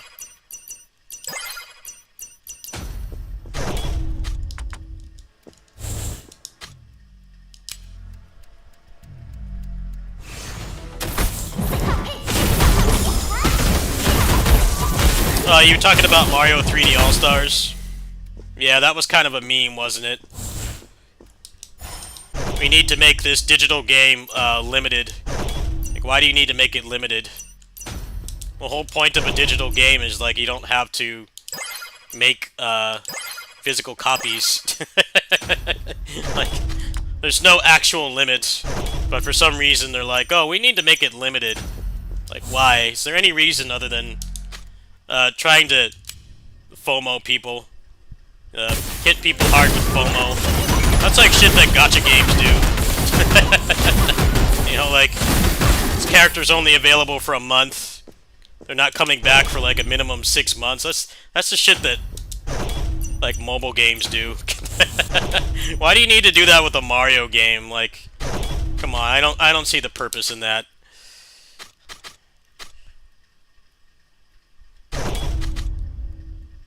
There's no, like, limit to how many copies you can make of a digital game.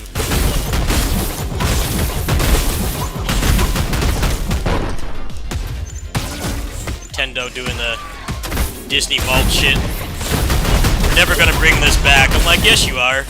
You're gonna bring it back in 20 years when people forget that you said you weren't gonna make... You said you were never gonna come back. Disney's done that multiple times. We're never bringing this back. Like, yeah, you are. And people forget about the first time you re-released it. You're gonna bring it back.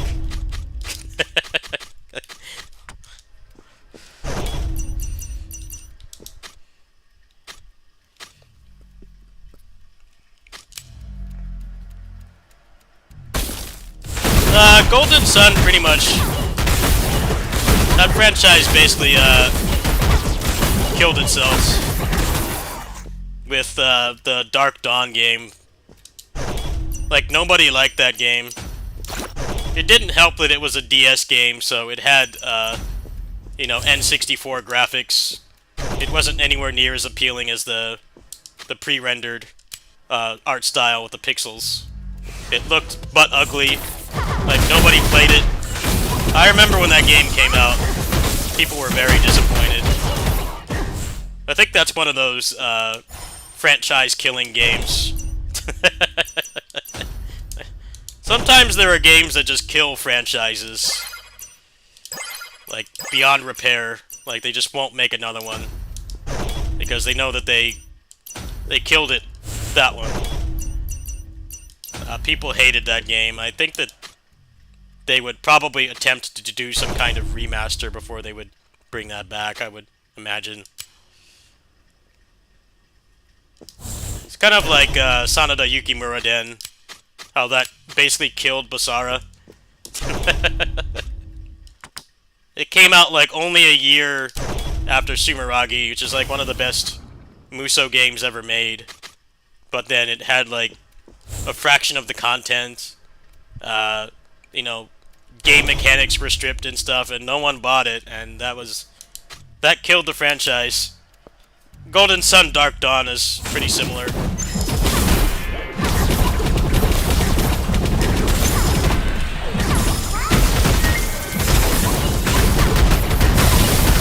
I really don't know what possessed them to go with that art style.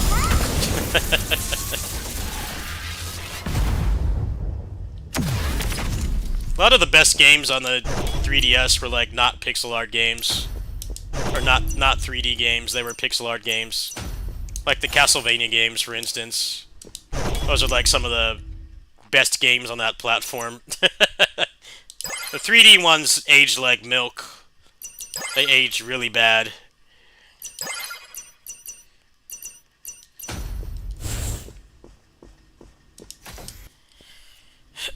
They were kind of like Final Fantasy VII, how poorly DS games aged, because the PSP was right there, and some of those games do still hold up, especially with like upscaling and stuff. Like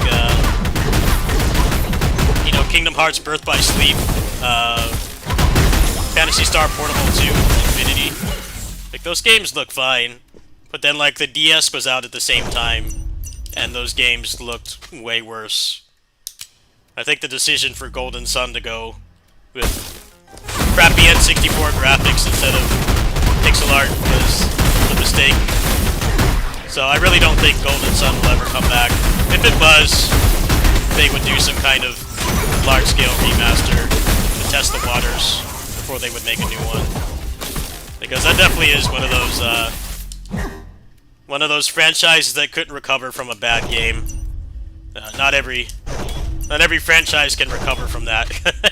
There are some that can. You know, Mario, Call of Duty, Halo, Gears of War and stuff have been able to recover, but not all of them can.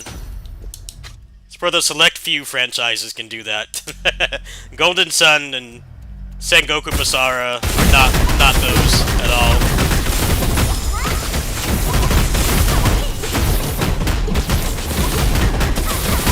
Golden Sun and Basara were killed by, you know, below average games, sequels to like really good games. You know, now they don't want to invest multiple millions into a new game when, you know, no one bought the previous one because it was so much worse. They dug their own grave, pretty much.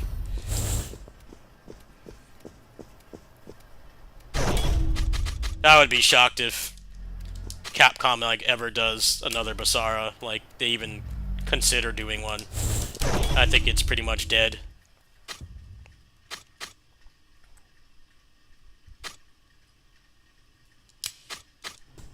They're sure not, showing that they care about the franchise, because it's the 20th anniversary, and they've done, absolutely nothing with it, so I've already given up at this point. I think the 20th anniversary would be a good time to, like, bare minimum at least do a remaster. But they're not. That's the problem.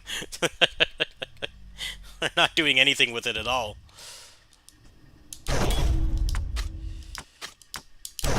I don't know how you see the Switch 2 and, like, nobody that makes decisions at the company has said, like, we should bring those games back. You know, console is powerful enough to run them. We should bring those games back. But I guess not. I think that would be the most realistic thing to expect for a 20th anniversary of a legacy franchise, but apparently not.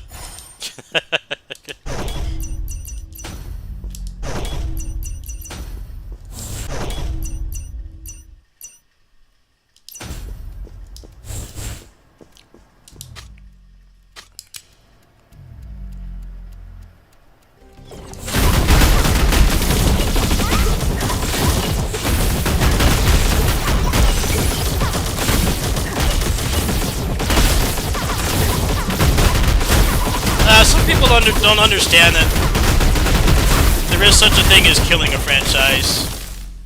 And there are a lot of franchises that don't. They're not able to survive a bad game. I already listed a bunch of them. You know, Mario's had some shit games. Call of Duty as well. Gears of War. Halo. Like, they've all been able to come back from that. But not every franchise is as fortunate.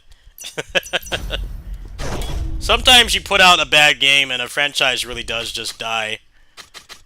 I think it's hard for people to admit that, but it's very true.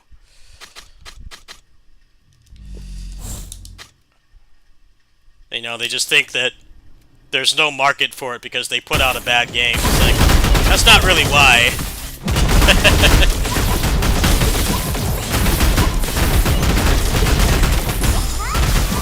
Generally, if a franchise gets killed by a bad game, you know, if they're not going to do, like, a remaster of any sorts, then it pretty much is dead, because the purpose of a remaster is to, gauge interests, and then also get new people interested. So if they're not wanting to do that, then it really is pretty much just dead. BASARA is a perfect example of that. You know, like, that would be like the bare minimum that you could do to try to bring back the video game side of that franchise. And the fact that they haven't, the 20th anniversary, the silence speaks volumes. Like, it can't cost that much to make a remaster, especially, like, even if they only released it in Japan, if they, like, didn't even bring it out here, because that would admittedly require them to, you know, translate a bunch of text, and, like, BASARA 4 actually has way more text than you think. Like, it would be a big effort to put that game in English. But the fact that they're, like, not even doing it for Japan only says a lot. Like, you think that that would be the bare minimum. A lot of people don't want to admit this, but it's very true. You really can put out, like, a shitty game in a, like, established franchise, and it can just kill it to the point of no return. Golden Sun, I would definitely say, is one of those franchises that did not survive having a bad game.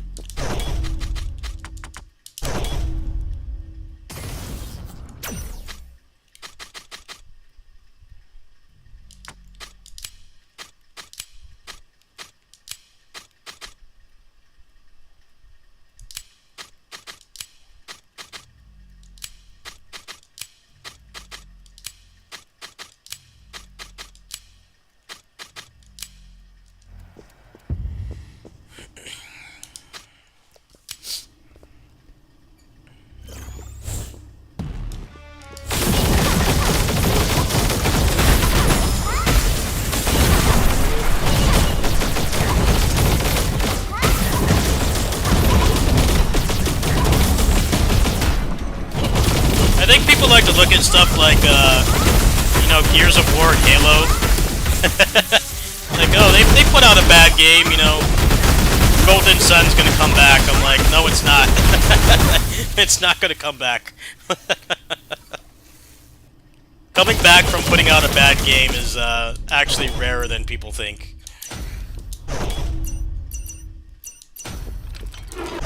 The franchises that are able to recover from that are not very common.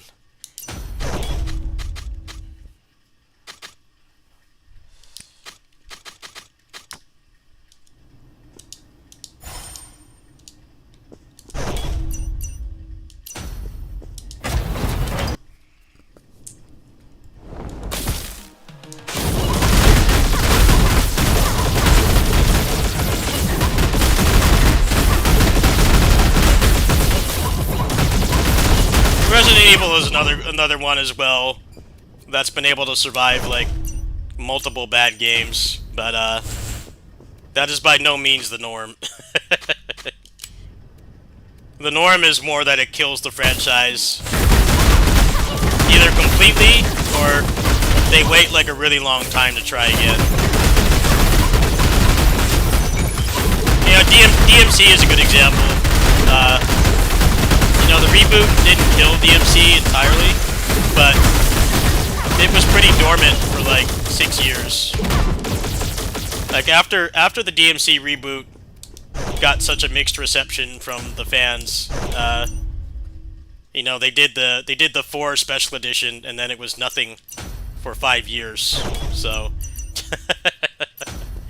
that's an example of, like, they didn't want to kill it outright, but you know, the previous large-scale game, they didn't want to do anything with it for a while. Like, they wanted to wait a good while before they tried again.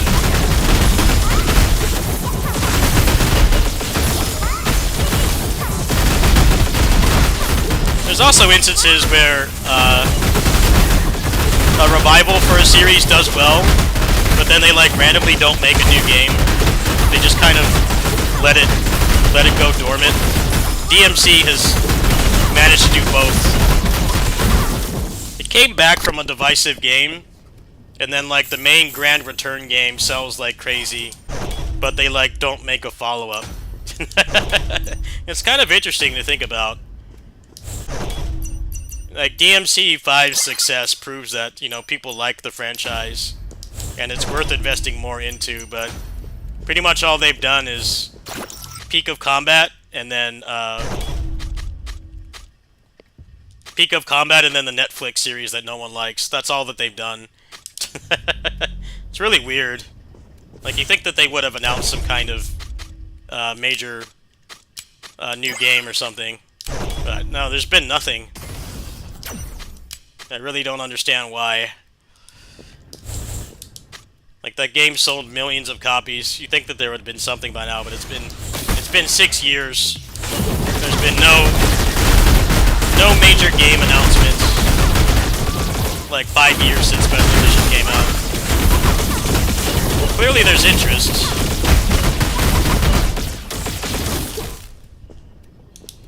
But we get a Netflix series that no one likes instead. Weird flex. I don't quite understand that. I think part of the problem with DMC is that they have no games left to remaster, so really the only thing that they can do is a brand new game. They've remastered everything already. I think that's partially why. You know, Mega Man hasn't had a new mainline game in like 7 years, but they've been doing remasters. And like, people actually want the remasters because a lot of those games are really hard to play. Especially like the Battle Network games and stuff. The emulator just doesn't cut it for Battle Network. You know, it needed a professional remaster. But like, DMC is completely out of games to remaster. I mean, there's nothing left. They've remastered the whole series. So I think that's partially why the gaming side of DMC is dead currently. I don't think it's by choice. I think it's just because they already brought everything back, so they can't spam remasters. You know, Mega Man, for instance, a lot of those games are a real pain to play, like, even on emulator. So the remasters make sense, and people are actually buying them. You know, the Battle Network remaster was very popular. It sold quite a lot of copies for games that are like 20 plus years old. So all they really have left to remaster now at this point is the Legends games. Like, they could probably do a Legends collection for like cheaper than all the other remasters, because there's only like 3 games. And they can do like Legends 1, 2, and then Misadventures of Tronbot. That's probably the next one. They'll probably put that out like next year or something. But then they'll be like almost out of games to remaster, so they're gonna have to make a new one at some point. But yeah, I think people forget that as well. Like, sometimes there just isn't any way to make new, generate new interests. They have like no DMC game that they can remaster at this point. The only thing that they could do is remaster the reboots. But like, how many people like actually want that? I think people would actually be upset if they did that. I think people would legit be furious if they did something like that, but that's really the only thing that they have left at this point. It's not like Tales and Yakuza and stuff, where there's like lots of games that they could bring back.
Like, they're set on Tales remasters for, like, the next... At the rate that they're going, they're set with Tales remasters for, like, the next 5-6 years.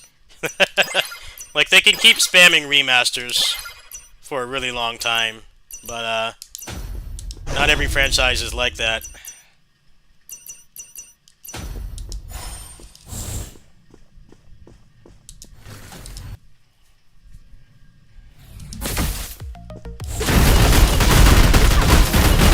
I'm really concerned that the Xillia remaster is not done by Tosei. It's done by some company I've never heard of. That's very concerning. I hope it's not going to be another shitty remaster like the Symphonia one. They're outsourcing to some studio I've never heard of. I don't know if they're a support studio, but they're called like Works or something. I have never heard of them. I mean, a lot of people haven't even heard of Tosei. Tosei is a legendary support studio that's been around since like the early 90s. And they've done stuff for like Capcom, Namco, a lot of big companies. So, the Graces remaster being done by them is really cool. Because they're not like randos. They've been around a really long time. They're one of those invisible pillars of the game industry. That like, the average person hasn't heard of, but like, most people that have been gaming since then, like, you've played a game they've been involved with. But the Xillia remaster is not done by them, and that's really concerning. I don't know what the heck is up with that. I don't know why they're not doing it.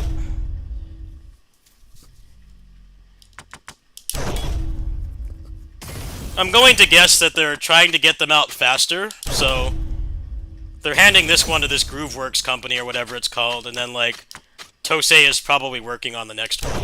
I would hope that that's the case, but who knows?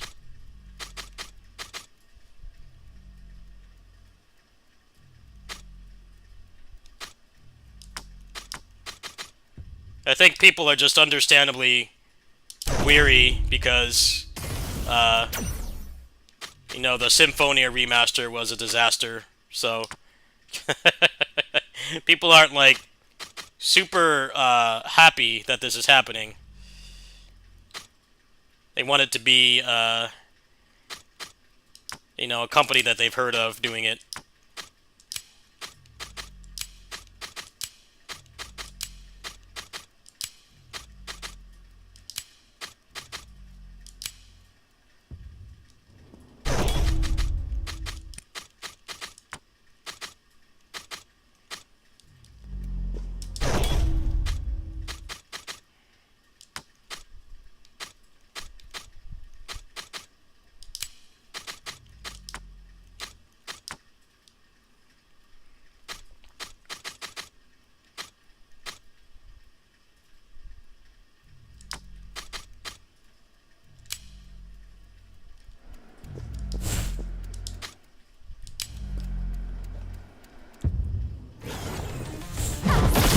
Well, I'm hoping that that Grooveworks company doing it means that they've got Tosei on another remaster.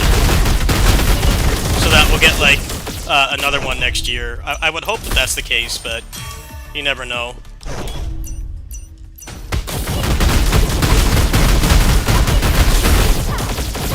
Tosei's been ghost developing, and they've been a support studio for, like, every major game company, so who knows if it was just like a scheduling thing, or they're actually going to have them do the next remaster like in conjunction so that they come out quicker.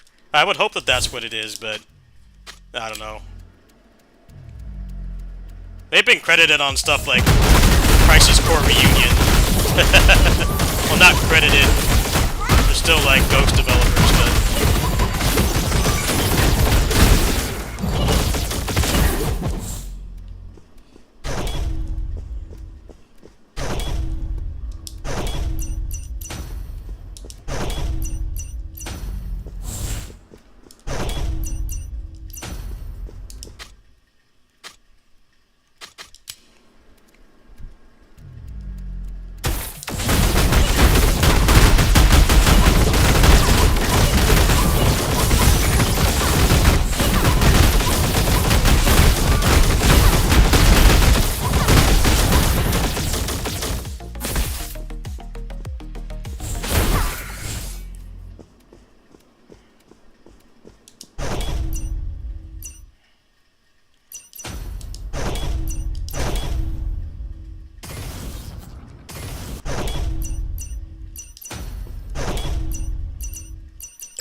Yeah. I think Arzest has lost that privilege of making a another Yoshi after they put out like multiple that people hated. I think they've lost that privilege. I remember when the last one came out and people like hated it with a passion. I would imagine after Balan Wonderworld that they're probably not getting a lot of calls from big companies. I think the opportunities are starting to dry up, unless Nintendo is like really desperate.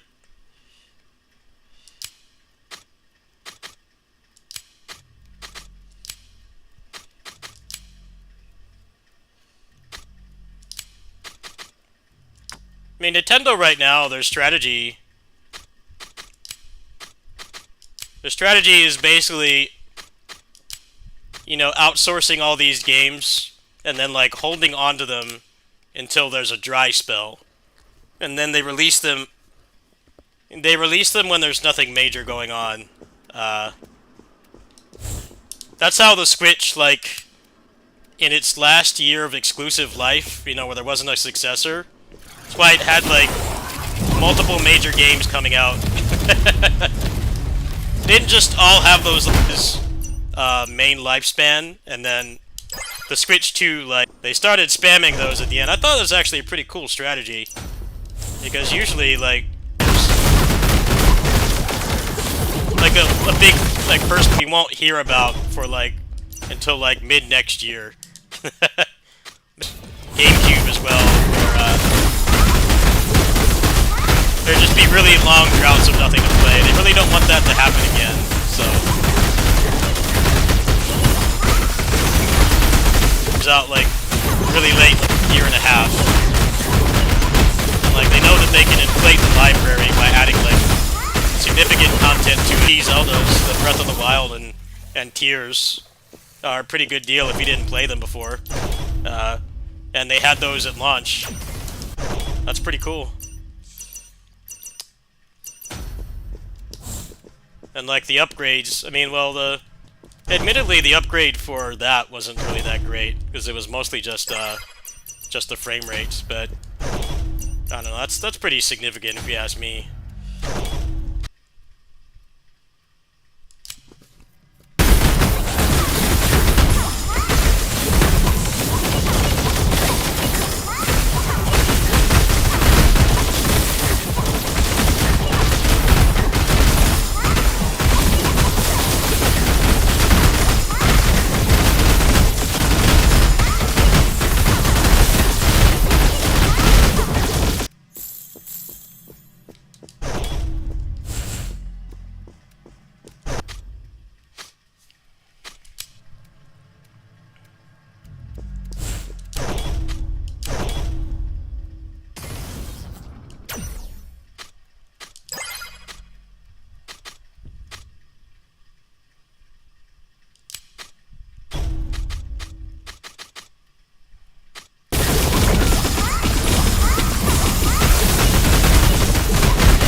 Sonic Superstars, people hated though.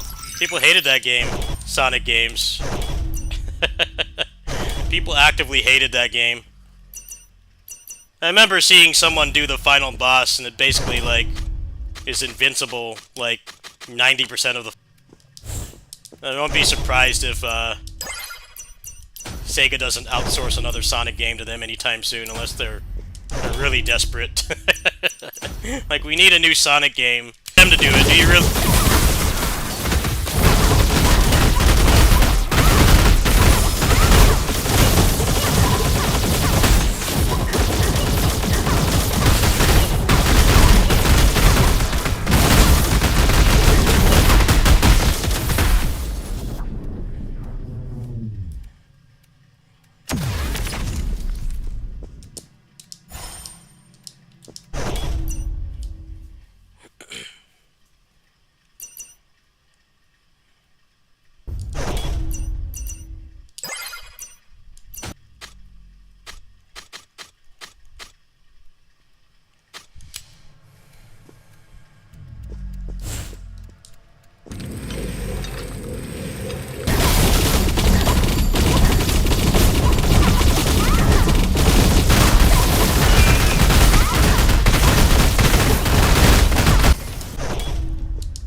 Alright, this might be the end of the run here, because this upcoming boss can really do too much damage, even with all the self-sustained healing I have. This might be the end of the run, but I mean, it doesn't really matter.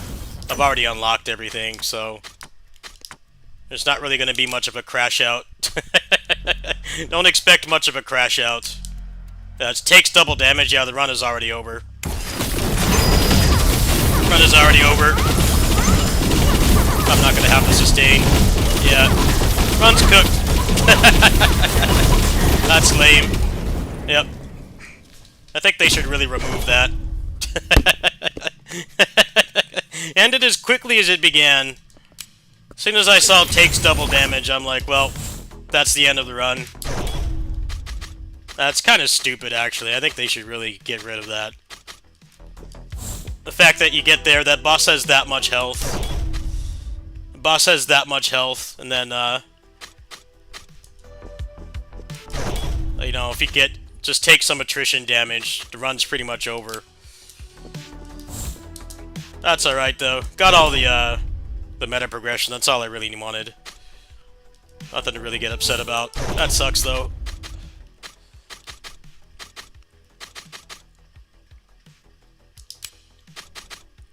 Mostly just trying to upgrade this for whatever they add next.